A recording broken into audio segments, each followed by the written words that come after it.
सभी साथियों को मेरा प्यार भरा नमस्कार। और आज की वीडियो में हम लोग डिस्कस करेंगे जॉन कीट। जॉन कीट के द्वारा लिखी गई एक प्यारी सी पोएम है, बल्कि बैलड है, लिटरेरी बैलड है, जिसका नाम है ला बेल डेम सन्स मर्सी। अगर हम ला बेल डेम सन्स मर्सी की बात करते हैं तो ये एक फ्रेंच टाइटल है। क्या है साथियों? फ्रेंच टाइटल है। ठीक है, तो जब ये फ्रेंच टाइटल है तो इसका इंग्लिश में वर्जन क्या होगा, इंग्लिश में ट्रांसलेशन क्या होगा? ला बेल्डेम सन्स मर्सी को इंग्लिश में आप कह सकते हो a beautiful lady without mercy. A beautiful lady, एक सुंदर महिला, विदाउट मर्सी, बिना दया की। जिसको, इस पोएम को, इस लिटरेरी बैलड को लिखा किसने? सेकेंड जनरेशन के एक रोमांटिक पोइट हैं जिनका नाम है जॉन कीट्स। अब थंबनेल पे ही हमने लगा रखा है इंपॉर्टेंट चीज। थंबनेल पे क्या लगा रखा है कि इस लिटरेरी बैलड को जॉन कीट ने ला बेल्डेम सन्स मर्सी, जिसका नाम है, ठीक है, जिसका ये तो एक फ्रेंच टाइटल है। अगर आपको फ्रेंच में बोलना है तो ला बेल्डेम सन्स मर्सी बोलोगे। अगर आपको इंग्लिश में बोलना है तो a beautiful lady without mercy बोलोगे।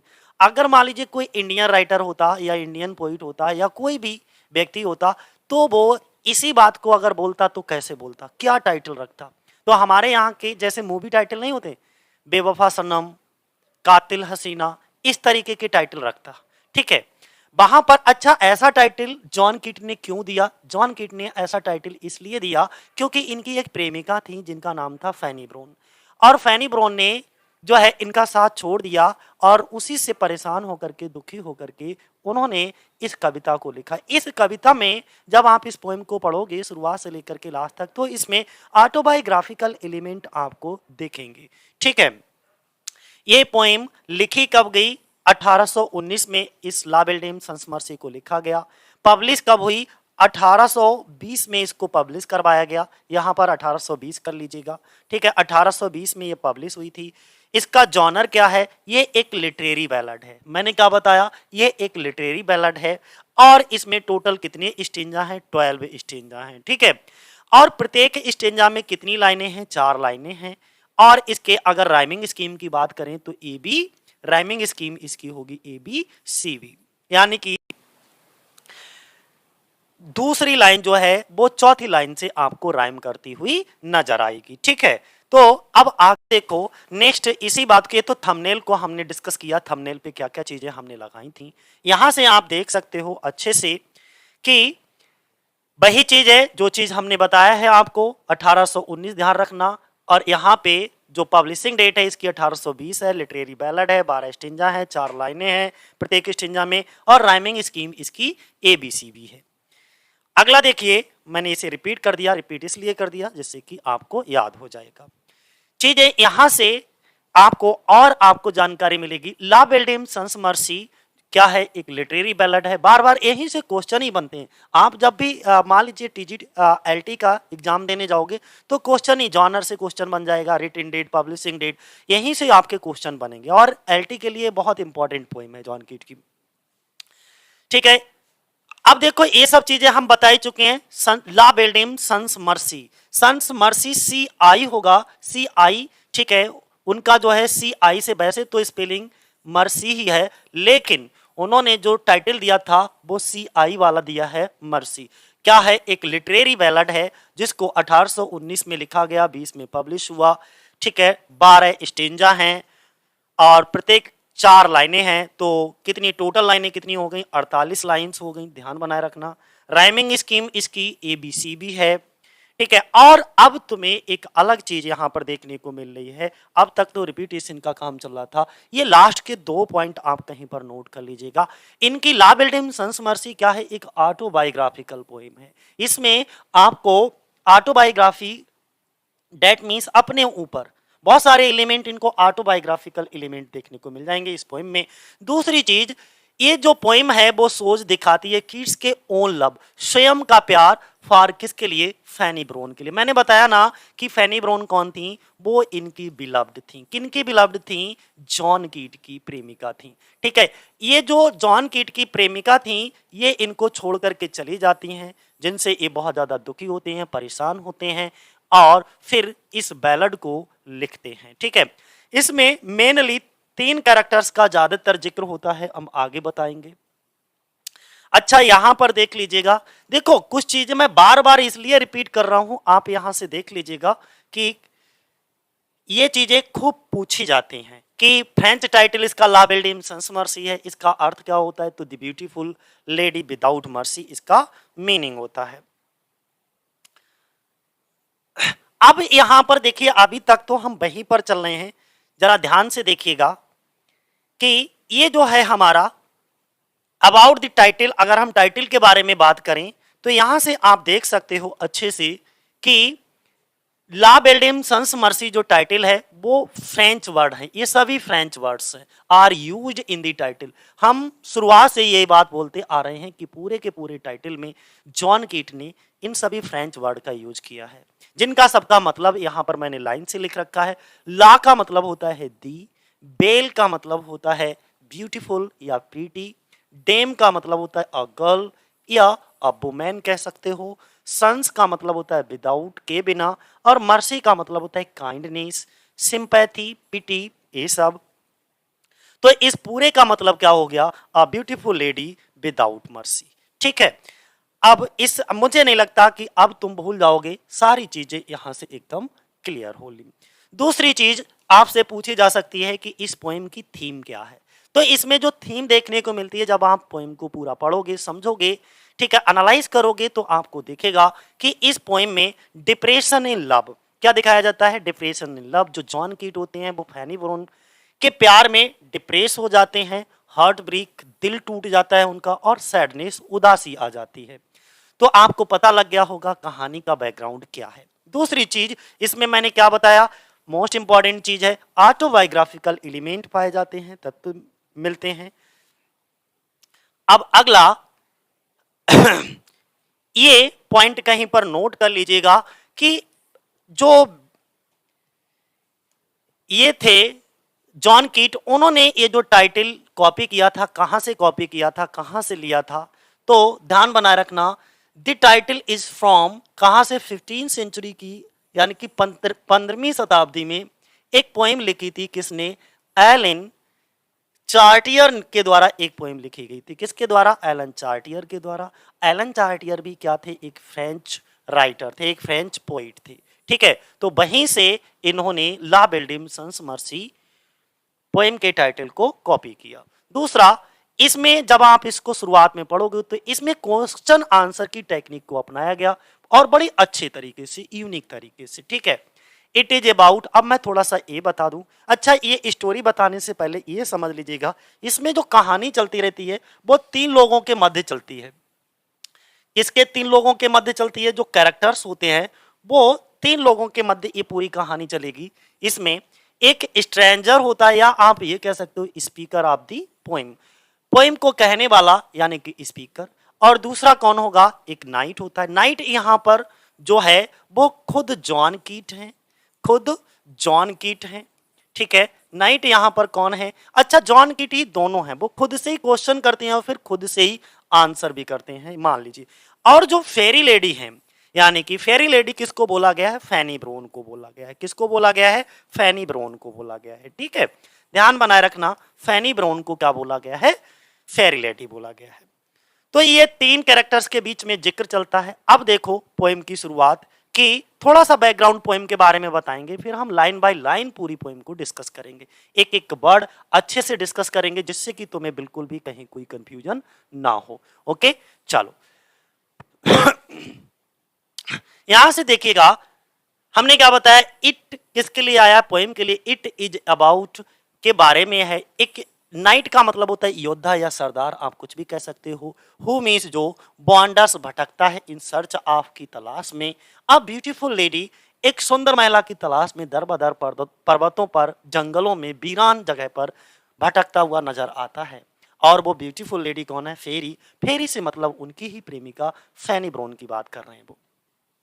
ही शेयर्स, वो शेयर करते हैं विद द पोइट, कवि के लिए, सेइंग कहते हुए। इसके बाद कवि से अपनी भावनाओं को शेयर करते हुए कहते हैं डैट की, क्या कहते हैं? द ब्यूटीफुल लेडी, वो सुंदर लड़की, वो सुंदर महिला, टेक्स हिम, उनको ले जाती है, to her elfin grot होती है, एल्फ एल्फिनग्रॉट क्या होती है कि एक रहस्यमय गुफा, जो पोएम में वर्ड यूज किया गया है वो एल्फिनग्रॉट ही यूज किया गया है, जिसका मतलब होता है एक रहस्यमय गुफा, यानी कि वो सुंदर महिला, वो सुंदर लड़की इनको जंगल की एक रहस्यमय गुफा में लेकर के जाती है, ठीक है, यानी कि केव में लेकर जाती है बियर, जहां पर सी मेक्स लव विद हिम, जहां पर वो सुंदर महिला क्या करती है, उसके साथ प्यार करती है, सी मेक्स लव, प्यार करती है, विद हिम, उसके साथ प्यार करती है, बल्कि वहां पर जाती है, लोरी सुनाती है, किसिस फोर, वहां पर एक पोएम में अंतिम लाइन में पैराग्राफ के दे भी रखा है कि वहां पर जाकर के वो किसिस फोर 4 बार चुम्बन लेती है, ठीक है, और इसके बाद लोरी गा करके उसको सुला देती है। जब ये सो जाता है एट नाइट, रात को ही ड्रीम्स, वो सपना देखता है, कौन, जॉन कीट, मान लीजिए नाइट नाइट रात को सपना देख रहा है कि क्या सपने में वो किन किन चीजों को, किन किन लोगों को देखता है, दी पेल वॉरियर्स, यानी कि पीले पीले योद्धाओं को देखता है, किंग्स, राजाओं को देखता है, जो कि क्या कर रहे होते हैं, बॉर्न कर रहे होते हैं, चेतावनी दे रहे होते हैं, किसको, उस जॉन कीट को, मान लो डेट की ही is in the power of the beautiful lady, कि अब वो ब्यूटीफुल लेडी की पावर में, चुंगल में फंस चुका है। जैसे नहीं है किसी भी व्यक्ति को एक बार प्यार हो जाए, फिर देखना उसके चेहरे की मुस्कुराहट कैसे चली जाती है, पता ही नहीं लगता कहाँ चली गई, है ना, बल्कि जाने कितने लोग तो डिप्रेशन में चले जाते हैं। बल्कि आपका खूबसूरत लाइफ है, खूबसूरत जिंदगी है, इसको एंजॉय करो, ना कि डिप्रेस होने के लिए तो है ही नहीं।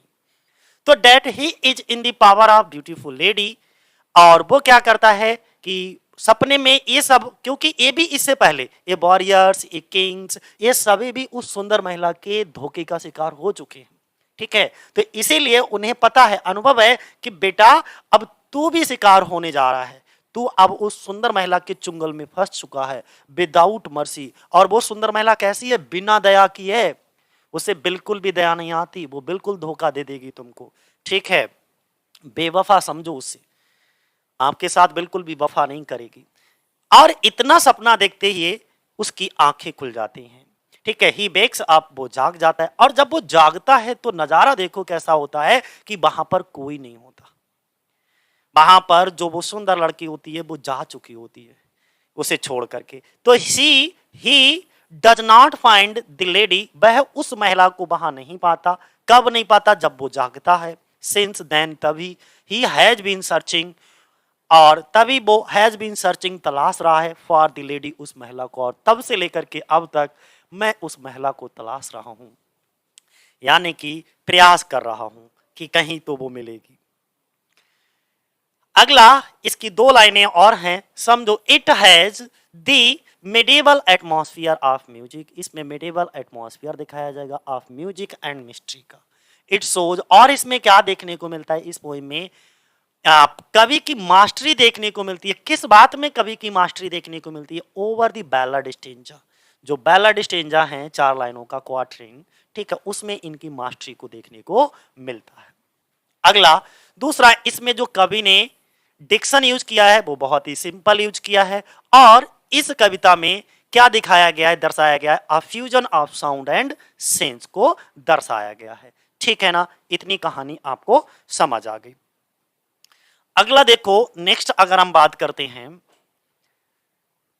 जॉन कीट के कुछ फेमस वर्क देख लीजिएगा, पहले जॉन कीट के बारे में ही समझ लीजिएगा 1 मिनट के लिए। अब देखो थोड़े से पॉइंट, देखो पोएम को तो हम लाइन बाय लाइन आपको पढ़ाएंगे ही पढ़ाएंगे, वर्ड बाय वर्ड पढ़ाएंगे ही पढ़ाएंगे, 2 मिनट के लिए बस इनके कुछ इंपॉर्टेंट पॉइंट देख लो पोइट के बारे में। तो यहाँ पे मैंने क्या बताया आपको, समझिएगा कि जो जॉन कीट हैं वो इंग्लिश रोमांटिक पोइट हैं, ध्यान रखिएगा, और ये 2nd generation English romantic poet है, ये भी ध्यान बनाए रखना, कैसे है, 2nd जनरेशन। इसके बाद में इनका जो जन्म हुआ है वो 31 अक्टूबर 1795 को और 23 फरवरी 1821 को, ठीक है, इनकी मृत्यु हो जाती है। ये जन्म है और ये इनकी डेथ, मृत्यु है। इनके नोटेबल वर्क में अगर हम बात करें तो हिपेरियन आ जाता है, ode to a Grecian urn आ जाता है, La Belle Dame sans Merci, to autumn, on melancholy, ode to Psyche, Lamia, ode to nightingale, ode to indolence, on first looking into Chapman Homer's. तो ये इनके क्या हैं, कुछ इंपॉर्टेंट नोटेबल वर्क हैं, ठीक है। अब नेक्स्ट देखो, अगर हम अगला बात करते हैं बस इनके कुछ ही इंपॉर्टेंट चीजों के बारे में बात करेंगे। ये सब चीजें हम बता ही चुके हैं। बर्थ कहाँ, मूरगेट में हुआ था इनका जन्म। जॉन कीट का जन्म कहाँ हुआ, मूरगेट में। नाउ कॉल्ड, अब उसका नाम है फिन्सबरी। अब क्या कहेंगे, फिन्सबरी, और ये है कहाँ, लंदन में, ऑन 31 अक्टूबर 1995 में। ठीक है। इसके बाद अगर हम डेथ की बात करते हैं, उनकी मृत्यु की बात करते हैं, तो रोम के 23 फरवरी, रोम में हुआ था इनकी मृत्यु। और कब हुई थी, 23 फरवरी 1821 को।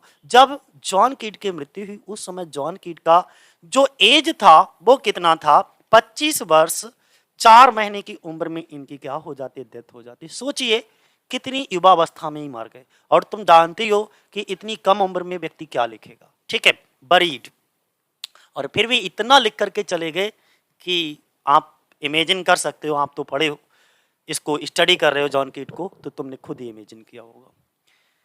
बरीड इन दी प्रोटेस्टेंट, और इनको दफन किया गया एक सिमेट्री थी, प्रोटेस्टेंट सिमेट्री में। ठीक है, और जो कि कहाँ है, रोम के, इटली में। इनके पेरेंट्स में इनके फादर का नाम था, इनके पिता का नाम था थॉमस कीट। और ये जो थॉमस कीट थे वो एक स्टेबल कीपर थे। स्टेबल का मतलब होता है जैसे घोड़े के बदनी की जगह नहीं होती, उसको कहते हैं। और इनकी माता जी जो थी वो फ्रांसिस कीट थी। ध्यान बनाए रखना, थॉमस कीट और फ्रांसिस कीट को। इसके बाद नेक्स्ट देखो, अगर हम बात करें कि इन्होंने एजुकेशन कहाँ से लिया, शिक्षा कहाँ से ली। ठीक है, तो जॉन क्लार्क्स स्कूल, कहाँ से शिक्षा ली, जॉन क्लार्क के school, Enfield guys hospital, London से। ठीक है, तो अब आपको इतना तो पता ही लग गया होगा। इसके बाद लव अफेयर की बात करें तो इनके 2 लव अफेयर चले थे। एक इसाबेला जोन के साथ, जो कि बहुत शॉर्ट टाइम के लिए चला था, बहुत कम समय के लिए इसाबेला जोन के साथ। और इसके बाद उनका जो सीरियस लव अफेयर चला था वो फैनी व्रॉन के साथ चला था। ठीक है, यही इनकी प्रेमिका थी। इसके बाद इनका ऑक्यूपेशन देख लो, यानी कि ये सेकेंड जनरेशन के रोमांटिक पोइट कहे जाते हैं, या यंगर जनरेशन कह सकते हो इसी को। ठीक है, romantic poet of younger generation. इसके बाद कॉज ऑफ डेथ, ये क्वेश्चन पूछ लिया जाता है कभी कभी कि जॉन कीट की मृत्यु का कारण क्या था, किस कारण से, किस वजह से, कौन सी बीमारी से इनकी मृत्यु हुई थी। तो ट्यूबरक्लोसिस, या कहीं कहीं आपको कंजप्शन बर्ड भी लिखा होगा। क्या लिखा होगा, कंजप्शन बर्ड। तो या तो ट्यूबरक्लोसिस ध्यान बनाए रखना, चाहे कंजप्शन, कुछ भी हो, टीबी की बीमारी होती है। ठीक है, इसके बाद हम लोग चलो अब हम लोग डिस्कस करेंगे इसकी पोएम को लाइन बाय लाइन। तो इस स्टेंजा की पहली लाइन में देखो पोइट क्या कहते हैं, O what can ail thee. O what can ail का मतलब होता है दुख, दी मीन्स तुझे। हे कवि तुझे क्या दुख है। हे सशस्त्र सामंत, नाइट एट आर्म्स का मतलब होता है शस्त्रों से सुसज्जित, यानी कि सामंत, नाइट कह सकते हो। हे सशस्त्र सामंत तुम्हें क्या कष्ट है, अकेले दुखी घूम रहे हो, अलोन अकेले, पेलली पीले एकदम, लॉइटरिंग का मतलब होता है भटकना। तो पहला क्वेश्चन तो यही हो गया कि हे नाइट, हे सामंत तुम्हें क्या कष्ट है और अकेले दुखी घूम रहे हो। This says has withered, says का मतलब होता है झील, झील के किनारे जो उगी हुई घास है वो भी क्या हो गई, बिदर्ड हो गई है। बिदर्ड का मतलब मुरझा गई है, फ्रॉम द लेक, जो झील के किनारे है, यानी कि झील के किनारे जो हरी भरी घास थी वो भी मुरझा गई है। नो बर्ड सिंग, और कोई भी पक्षी गीत नहीं गा रहा है। मतलब ये हुआ झील के किनारे उगी हुई घास वो मुरझा गई है, कोई भी पक्षी अब गीत नहीं गा रहा है। तो इसमें कवि जो है शस्त्रों से सुसज्जित एक योद्धा से पूछता है, हे हथियारों से लैस वीर तुम्हारी क्या पीड़ा है, तुम्हारी क्या समस्या है, तुम अकेले भ्रमण कर रहे हो, दुख के कारण तुम्हारा चेहरा बिल्कुल पीला हो गया है, और जो झील के पास की घास थी वो भी मुरझा गई है। आगे नेक्स्ट स्टेंजा में देखो, वो फिर से वही लाइन रिपीट होती है, O what can ail thee knight at arms so haggard, तुम बहुत ज़्यादा हैगर्ड दिख रहे हो। हैगर्ड का मतलब होता है चिंतित, दुबले पतले। ठीक है, हैगर्ड का मतलब क्या होता है, बहुत ज़्यादा चिंतित हो जाना, दुबला पतला हो जाना, टायर्ड, थका हुआ। ठीक है, एंड सो बो बिगॉन, बो का मतलब होता है चिंतित, और बिगॉन का मतलब होता है बहुत ज़्यादा पीड़ित, यानी कि दुख से, बो बिगॉन का मतलब लिख लीजिएगा कहीं पर, दुख से बहुत ज़्यादा पीड़ित हो। द स्क्वेरल्स, और जो गिलहरी है, स्क्वायरल्स ग्रैनरी, ग्रैनरी का मतलब होता है अनाज इकट्ठा करने का गोदाम, इज फुल कर लिया, भर लिया है। एंड दी हार्वेस्ट डन, और जो फसल थी वो भी लगभग कट चुकी है। हार्वेस्ट का मतलब फसल, डन का मतलब यहाँ पर कट चुकी है। तो वो कहते हैं गिलहरी, यानी कि तुम बहुत ज़्यादा थके से और उदास से लगते हो, गिलहरी का भंडार भी भर गया है, अब कोई भी दिखाई नहीं पड़ता, फसल कट चुकी है, यानी कि अब बाहर घूमने का मौसम नहीं है। आशय ये है कि जाड़े की ऋतु जो है वो प्रारंभ हो गई है। अब अगला देखो, नेक्स्ट स्टेंजा। अगले स्टेंजा में कहा आई सी, मैं देखता हूं अ लिली। यहाँ पर मेटाफर का यूज किया गया। लिली का मतलब होता है कुमुदनी का फूल। ऑन दाई ब्रो, तेरी ब्रो पर, तेरी भौं पर। तो वो कहते हैं तुम्हारा मस्तक, यहाँ पर उन्होंने तुलना की है कि जो तुम्हारा मस्तक है वो सफ़ेद और एकदम रक्तहीन हो गया है। किसकी तरह? लिली के फूल की तरह। विद एंग्यूस मॉइस्ट, विद एंग्यूस मॉइस्ट का मतलब होता है, कहीं पर भी मान लो एंग्यूस लिखा हुआ है तो इसका मतलब ये हो जाएगा कि घोर मानसिक कष्ट, घोर मानसिक बेचैनी, ये कह सकते हो आप। ठीक है। मॉइस्ट का मतलब होता है पसीने से नम होना, भीग जाना। And fever due, fever due का मतलब होता है आपको महान उत्तेजना के कारण बहुत ज़्यादा पसीना आ रहा है, बुखार सा लग रहा है, आपकी तबीयत ठीक नहीं लग रही है। एंड और ऑन दाई चीक्स, और तुम्हारे गालों पर।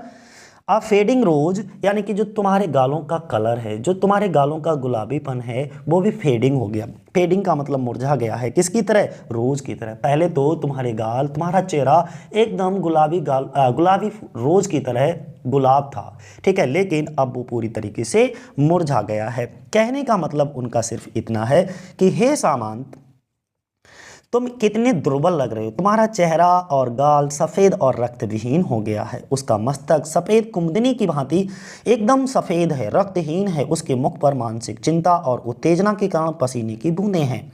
उसके गालों का जो गुलाबी रंग है वो भी हल्का पड़ गया है और शीघ्र ही मुरझा जाएगा, ऐसा वो कहते हैं। यहाँ पर लिली का प्रयोग पीलेपन के प्रतीक के रूप में किया गया है, इसीलिए मैंने बता दिया यहाँ पर क्या है, मेटाफर का यूज किया है।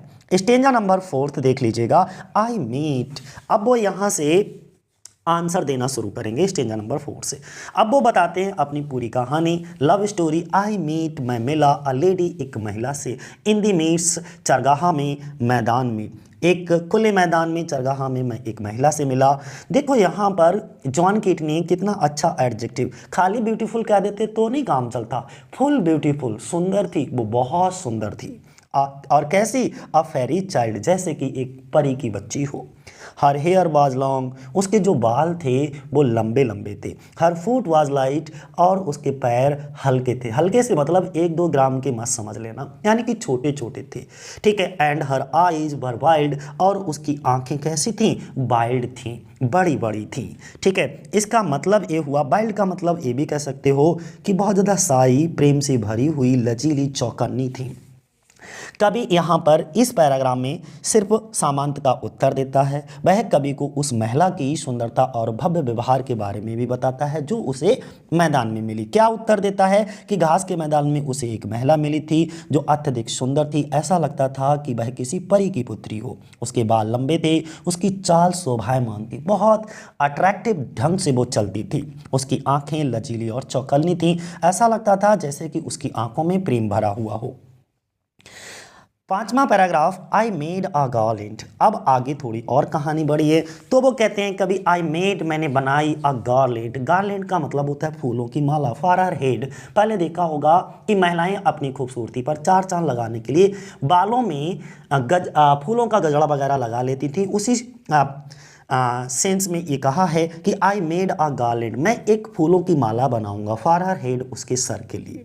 एंड ब्रेसलेट टू, और ब्रेसलेट जो हाथों में पहना जाता है, मैं उसके लिए फूलों का एक ब्रेसलेट भी बनाऊंगा। एंड फ्रैग्रेंट जोन, और महकने वाली, फ्रैग्रेंट जोन का मतलब करधनी जो कमर में पहनते हैं, ठीक है। से यहाँ तक तो आपको मुझे लगता है समझ आ गया होगा। फ्रैग्रेंट का मतलब वैसे तो क्या होता है? सुगंधित। और जोन का मतलब होता है बेल्ट, यानी कि आप वही कमर में बांधने वाली कह सकते हो। तो अब सामंत बताता है कि उन्होंने एक दूसरे के प्रति अपना प्रेम कैसे जताया, वह अपने कार्यों का और उस महिला की प्रतिक्रिया का भी वर्णन करते हैं यहाँ पर। और अंतिम लाइन में देखिएगा, अंतिम 2 लाइन में, किस तरीके से प्यार का इजहार किया जाता है, किसके द्वारा, उस महिला के द्वारा। सी लुक्ड, उसने देखा, किसने, उस महिला ने, जो महिला जॉन कीट को यानी कि उस नाइट को उस मैदान में मिली थी। तो सी लुक्ड एट मी, उसने मेरी ओर देखा, एज जैसे कि सी डिड लव, वो मुझे प्यार करती हो। इतनी मद भरी आंखों से, मदहोश नज़रों से उसने मेरी ओर देखा जैसे कि वो मुझे प्यार करती हो। और देखने के साथ साथ एंड मेड स्वीट मोन, और वह बहुत मीठे ढंग से कराई। मोन का मतलब होता है कराना और स्वीट मीन्स होता है मीठे ढंग से, यानी कि कहने का मतलब ये है मैंने उसे अपने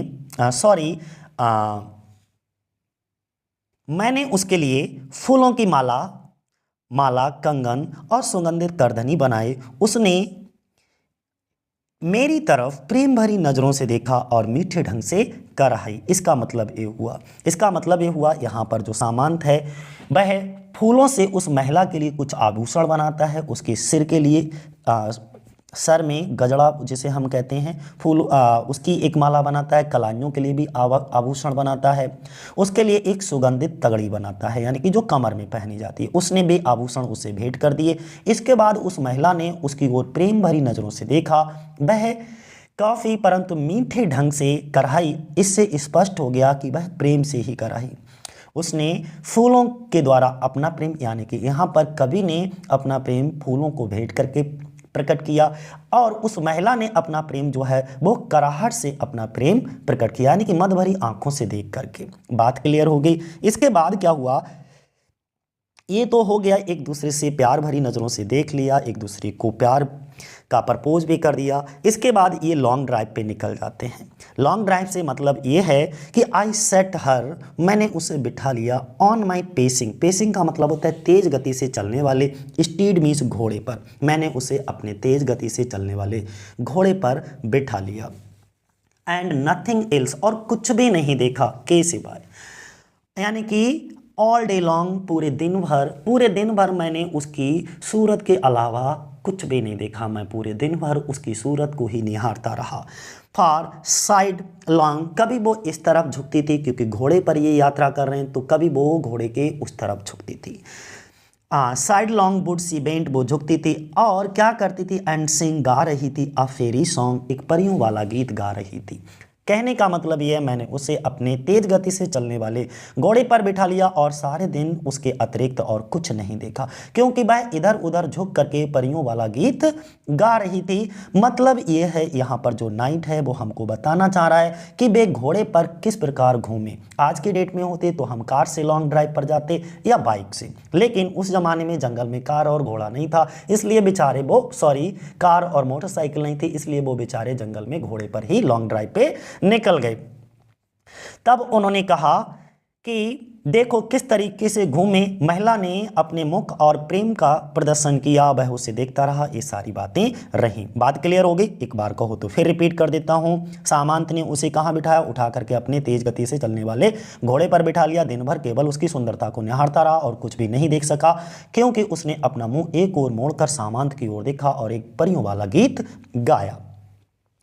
इसके बाद अगला नेक्स्ट, अब ये जंगल में पहुंच जाते हैं। जंगल में पहुंच करके भाई एक दूसरे के खान पान की व्यवस्था करते हैं। अगर हम लोग लॉन्ग ड्राइव पे कहीं निकलते तो डेफिनेटली किसी होटल वगैरह में खाना या ढाबे वगैरह में बैठ करके खाना खाते। अब जंगल में ढाबा और होटल नहीं था, तो इसलिए वो जंगल में जो चीज़ें भी खाने पीने की मिली उन चीज़ों को वो लेकर आती है। देखो किस तरीके से इस पैराग्राफ को समझो। सी फाउंड मी, वो मेरे लिए लेकर आई क्या, रूट्स, जड़ें, ऑफ रेलिश स्वीट, बहुत स्वादिष्ट जड़ें, जैसे गाजर है, मूली है, लेकिन वहाँ गाजर मूली कहाँ रखी, ठीक है, तो कुछ और नीचे ज़मीन में उगाई जाने वाली फल होंगे, ठीक है, उनको ढूंढ करके लाई। तो सी फाउंड मी, वो मेरे लिए लाई रूट्स, जड़ें, कैसी, of relish sweet, relish sweet यानी कि मीठी जड़ें लेकर के आई, ठीक है। और इसके बाद में रेलिश स्वीट का मतलब ध्यान मान लें बहुत स्वादिष्ट, एंड हनी वाइल्ड, और क्या लेकर आई, हनी वाइल्ड, हनी का मतलब होता है शहद और जंगल में पाया जाने वाला शहद लेकर आई, एंड मन्ना ड्यू।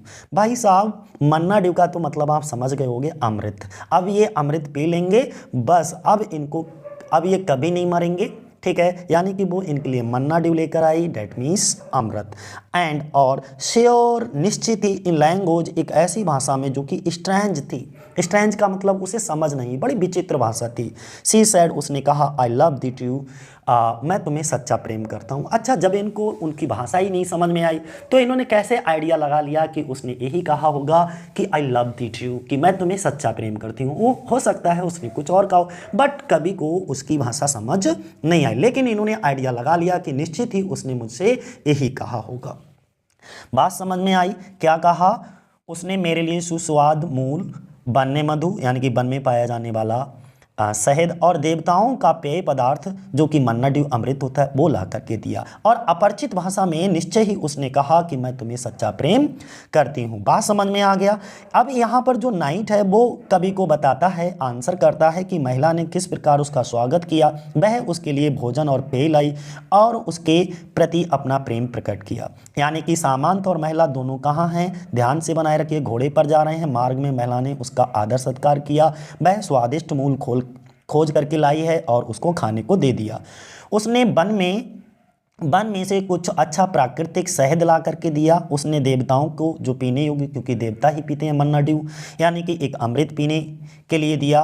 और महिला ने उससे कुछ कहा, वह उसकी भाषा नहीं जानता था, कौन, नाइट, परंतु उसने निश्चित रूप से उसे ऐसा लगा कि उसने उसके प्रति अपने सच्चे प्रेम का निवेदन किया हो। बात इतनी समझ में आ गई। अब अगला पैराग्राफ नंबर 8 देख लो।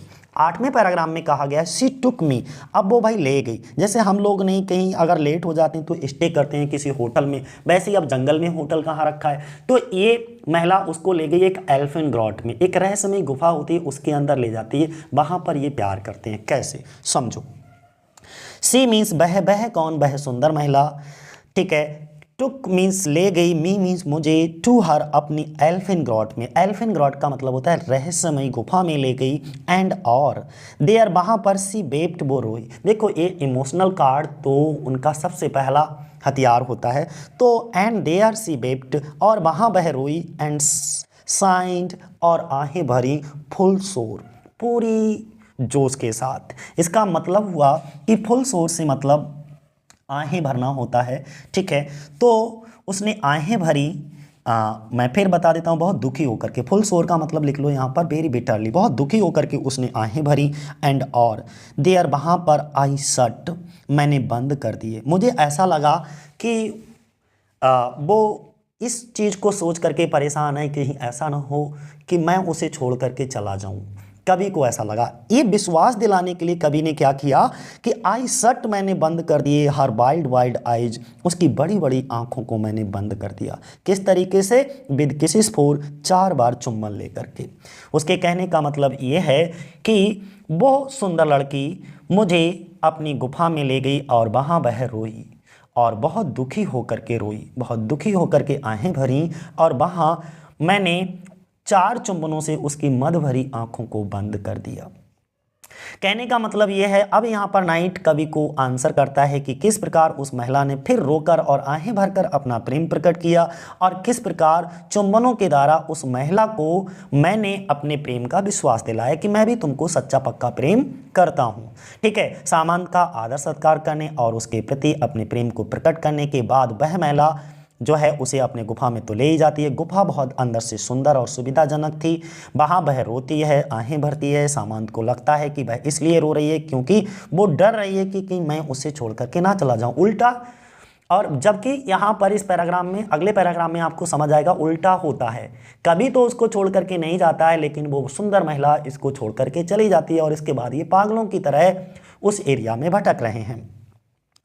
तो वही बात कही है कि उसके मन में उस महिला के प्रति गहरा प्रेम भर गया और उसने आश्वासन दिलाना चाहता कि मैं उसे कभी भी छोड़ करके नहीं जाऊंगा। उसने इस बात का विश्वास दिलाने के लिए उसकी गालों को या उसकी आंखों को अनेक बार चूमा। डेट मीन्स अनेक बार तो नहीं, 4 यानी कि 4 बार चूमा, ठीक है ना। अगला पैराग्राफ नंबर 9 देख लो इनका। एंड देयर, और क्या हुआ गुफा के अंदर देखिए, एंड मीन्स और देयर, वहाँ पर सी लुल्ड मी, लुल्ड का मतलब होता है लोरी सुनाना, हमारे यहाँ लुल्ल कहते हैं बेवकूफ़ के लिए, ठीक है, तो वो मीनिंग मत समझिएगा। यहाँ पे वो कह रही है एंड देयर सी लुल्ड मी, उसने मुझे लोरी सुनाई, अस्लीप, और लोरी गा करके मुझे सुला दिया। एंड और देयर, वहाँ आई ड्रीम्ड, फिर मैंने वहाँ सपना देखा सोते हुए। आहा वो बिटाइड, क्या सपना देखा, आहा बोबिटाइड, आहा बोबिटाइड का मतलब मेरे लिए दुख और कष्ट की बात थी। ओके, द लेटेस्ट ड्रीम, वो जो सपना था लेटेस्ट था, आई एवर ड्रीम्ड, जो मैंने कभी देखा था, on the cold hill side, उस ठंडी हिल साइड पहाड़ी पर। देखो उनके कहने का मतलब क्या है कि वहाँ उस सुंदर महिला ने मुझे लोरियां दे करके सुला दिया और मैंने वहाँ एक स्वप्न देखा। स्वप्न क्या था, आहा बो बिटाइट, घोर सर्वनाश, वह अंतिम स्वप्न था। अंतिम तो होगा ही, फिर इनको कभी नींद ही नहीं आई, ये बस जागते रहे, आंसू बहाते रहे और उसकी याद में भटकते रहे। ठीक है, वो उनका अंतिम सपना था जो ठंडी पहाड़ी पर मैंने कभी देखा। मतलब ये है, इसमें जो नाइट है वो ये वर्णन करता है कि किस प्रकार उस महिला ने उसे सुला दिया और उसने क्या भयानक स्वप्न देखा। देखो समझो ध्यान से, उसकी गुफा, अपनी गुफा में उस महिला ने सामंत को कैसे सुलाया, लोरियां दे करके सुलाया। वह बड़े पश्चाताप के साथ कहता है कि नींद में उसने एक बहुत बुरा सपना देखा था। ठंडी पहाड़ी पर वह उसका अंतिम स्वप्न था। इसके बाद उसने कोई स्वप्न नहीं देखा क्योंकि वह कभी सोया ही नहीं था, उसे कभी नींद आई ही नहीं थी। क्या स्वप्न था, देखो सपने में उसने क्या क्या देखा, यहाँ पर स्टेंजा नंबर 10 में बताया गया। आई सा, मैंने देखा पेल किंग्स, पीले पीले यानी कि दुखी परेशान राजाओं को देखा। प्रिंसेस, राजकुमारों को, टू मीन्स भी, मैंने पीले पीले राजाओं और राजकुमारों को भी देखा। और किसको देखा, पेल वॉरियर्स, पीले पीले, डेट, पीले से मतलब, पेल से मतलब यहाँ पर चिंतित, या कहते नहीं जब लोग या व्यक्ति बहुत ज़्यादा परेशान होते हैं, चिंतित होते हैं, तो उनका कलर जो है, जो गुलाबीपन होता है चेहरे का चिंता की वजह से, वो खून की कमी की वजह से पीला पड़ जाता है, जिसे पीलिया कहते हैं। तो पेल वॉरियर्स, पीले पीले योद्धाओं को देखा। डेथ पेल, ऐसा लग रहा था जैसे कि जैसे मृत्यु हो जाने पर कोई व्यक्ति पीला हो जाता है। बर्दे आल, वो सभी भी वैसे ही कुछ दिख रहे थे और वो सभी चिल्ला रहे थे। कौन सभी, इसीलिए दे प्रोनाउन का यूज हुआ है। किस किस के लिए, राजाओं के लिए, राजकुमारों के लिए, वॉरियर्स के लिए, उन सभी के लिए दे प्रोनाउन का यूज किया जॉन कीट ने। दे क्राइड, वो सभी चिल्ला रहे थे, वो सभी वार्निंग दे रहे थे, मुझे चेतावनी दे रहे थे। ला बेल्डेम सन्स मर्सी, उस बेवफा लड़की से सावधान रहिएगा। ठीक है, अ लेडी विदाउट मर्सी, वो बिना दया की औरत है। दी हैथ इन थ्रॉल, ठीक है, और दी, उसने, है का मतलब है जो होता है इंथ्रॉल, चुंगल में फंसा लिया, यानी कि उस सुंदरी ने तुम्हें अपने चुंगल में फंसा लिया है। थ्रॉल का मतलब होता है दास्ता की स्थिति, कंडीशन ऑफ स्लेवरी कहते हैं थ्रॉल। ठीक है, तो वो कहते हैं मैं रक्तहीन राजाओं को, राजकुमारों को देखा, रक्तहीन योद्धाओं को देखा, वे सभी मृत्यु के समान रक्तहीन थे और वे चिल्लाए उस निर्दयी सुंदर स्त्री ने तुम्हें अपना गुलाम बना लिया है। इसका मतलब ये हुआ कि इस पैराग्राम में कवि जो है, सामंत जो है, नाइट हैं, वो कवि को अपना उत्तर देते हुए कहते हैं, स्वप्न का वर्णन करते हुए कहते हैं कि उसे उन व्यक्तियों ने चेतावनी दी जो उससे पहले उस महिला के शिकार हो चुके थे। ऐसा नहीं कि इस महिला ने ये पहला व्यक्ति था जिसको धोखा दिया था, इससे पहले भी वह कई सारे राजकुमारों को, कई सारे राजाओं को और योद्धाओं को भी इसी तरह धोखा दे चुकी थी। ठीक है, अब आगे देखो नेक्स्ट स्टेंजा नंबर 11 की अगर हम बात करें तो आई सा, मैंने देखा, अब इस सपने की ही बात हो रही है। आई सा, मैंने देखा, देयर स्टॉप्ड लिप्स, उनके स्टॉप्ड का मतलब पीले और रक्तहीन, पेल एंड ब्लडलेस लिप, यानी कि उन्होंने उनके पीले और रक्तहीन होठों को देखा। लिप्स का मतलब होठों को देखा। इन दी ग्लूम, ग्लूम का मतलब होता है अंधेरा, ग्लूम का मतलब क्या होता है, डिम लाइट को कहते हैं। ठीक है, अंधेरेपन को। विद हॉरीड, हॉरीड का मतलब लिख लीजिएगा भयानक, हॉरीड हॉरर से बना है ये, ड्रेडफुल, भयानक। वार्निंग, चेतावनी दे रहे थे और चेतावनी देते हुए उनके होठों में गैप था। ओके, बाइट, बहुत ज़्यादा। एंड और, इतने में क्या हुआ, आई अबोक, मैं जाग गया, इतने में मेरा सपना टूट गया और मैं सपने से जाग गया। एंड फाउंड मी हेयर, और मैंने वहाँ अपने आप को पाया, अकेला पाया, on the cold hill side, उस ठंडी पहाड़ी पर। कहने का मतलब समझो, मैंने उस अंधेरे में उनके सूखे होंठों को जो भयानक चेतावनी देते हुए खोले थे और मैं जाग गया। मैंने अपने आप को इस ठंडी पहाड़ी पर अकेला पाया। मतलब यहाँ पे नाइट फिर से कवि को स्वप्न के अंत का वर्णन करता है। लास्ट में सपने में क्या देखा, वह उन लोगों की चेतावनी से जाग गया और देखा कि उस महिला ने उसे त्याग दिया। वो महिला उस एल्फिन ग्रॉट में, उस रहस्यमय गुफा में उसे अकेला छोड़ करके जा चुकी थी। सामंत ने, यानी कि जो नाइट है, स्वप्न में राजा राजकुमार योद्धा देखे। ठीक है, अंधेरे में उसने, किसने, राइटर ने, सॉरी पोइट ने देखा कि उनके होंठ सूखे थे, उनके होंठ बहुत ज़्यादा खोल रखे थे और वह सभी लोग कवि को भयानक चेतावनी देने के लिए उस निर्दयी महिला ने उसे अपना दास बना लिया, ऐसा कह रहे थे। इतने में जो नाइट होता है वो जाग जाता है। जब वह सोया था तो वह उस महिला के साथ गुफा में था, परंतु जब वह जागा तो महिला जा चुकी थी और उसने अपने आप को उस ठंडी पहाड़ी पर अकेला पाया। और इस पोएम का लास्ट पैराग्राफ में क्या कहा गया है, एंड, और अब वो आंसर करता है, एंड दिस इज वाई, यही वो कारण है, आई सजोन हियर। सजोन का मतलब होता है ठहरा हुआ हूँ, यही वो कारण है कि मैं यहाँ पर ठहरा हुआ हूँ। अलोन, अकेले, पेली लॉइटरिंग, और अकेले एकदम दुखी, चिंतित, परेशान होकर के लॉइटरिंग, भटक रहा हूँ। दो, यद्यपि दिस सेज, जो घास है झील के किनारे की, इज बिदड़, मुरझा गई है, from the lake, and no bird sing, और कोई भी पक्षी गीत नहीं गा रहा है। यही कारण है कि मैं यहाँ पर ठहरा हुआ हूँ, अकेला और दुर्बल घूमता रहता हूँ। यद्यपि झील पर के जो पौधे थे वो भी मुरझा गए हैं और यहाँ पर कोई भी पक्षी गीत नहीं गा रहा है। अब यहाँ पर जो नाइट है वो आंसर करते हुए, उत्तर करते हुए पोइट से कहता है, और वह यही कारण है, अपने अकेले घूमने का कारण बताता है इस पैराग्राफ में। यद्यपि वहाँ किसी प्रकार का कोई आकर्षण नहीं है, क्योंकि हम लोग वहीं घूमते हैं जहाँ पर जगह अच्छी होती है, अट्रैक्शन होता है, मन को खुशी मिलती है। लेकिन इस समय वहाँ पर किसी तरीके की कोई अट्रैक्शन नहीं था, शरद ऋतु शुरू हो चुकी थी।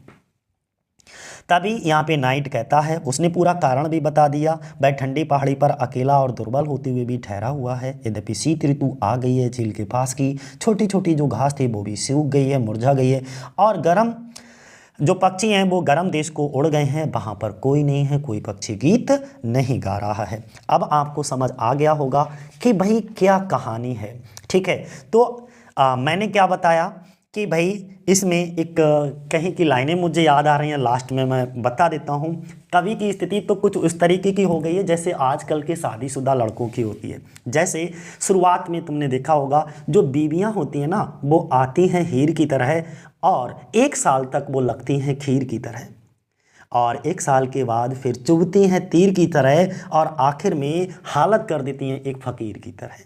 तो आज के लिए इतना ही साथियों, जय हिंद।